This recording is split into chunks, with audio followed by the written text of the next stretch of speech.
Aujourd'hui, nous allons parler du tabernacle et ce qu'il représente dans le christianisme.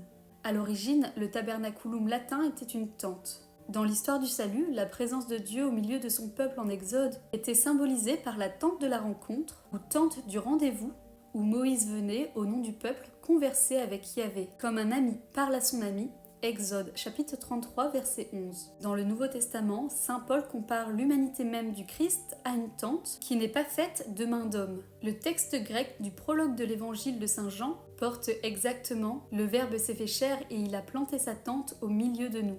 Jean chapitre 1 verset 14. Le tabernacle de notre église est cette petite armoire ornée et verrouillée, fixée dans le mur ou sur un autel latéral, où l'on conserve le Saint-Sacrement. À l'origine, les hosties consacrées pendant la messe étaient gardées pour la communion des malades et des mourants, le viatique, ce qui est encore le cas aujourd'hui. Depuis plusieurs siècles, par la croissance de la dévotion eucharistique, la Sainte Réserve est devenue de surcroît l'objet d'une adoration tranquille et prolongée. Un double signe manifeste que le tabernacle est habité. Tout d'abord le konopé, du grec konopeion qui veut dire moustiquaire, qui est un voile de la couleur du temps liturgique, violet, vert ou blanc, recouvre le tabernacle.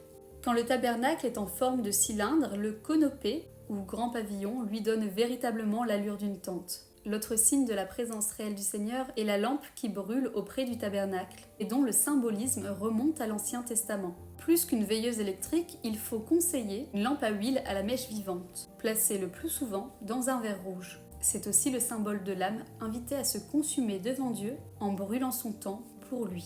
Il ne faut cependant pas mêler les signes et les symboles. C'est pourquoi l'on ne doit pas garder le tabernacle sur le maître-autel, qui est en soi, comme nous l'avons déjà dit, un haut symbole du Christ. Il faut par conséquent le maintenir libre et dégagé, revêtu ou non de ses nappes et de son luminaire.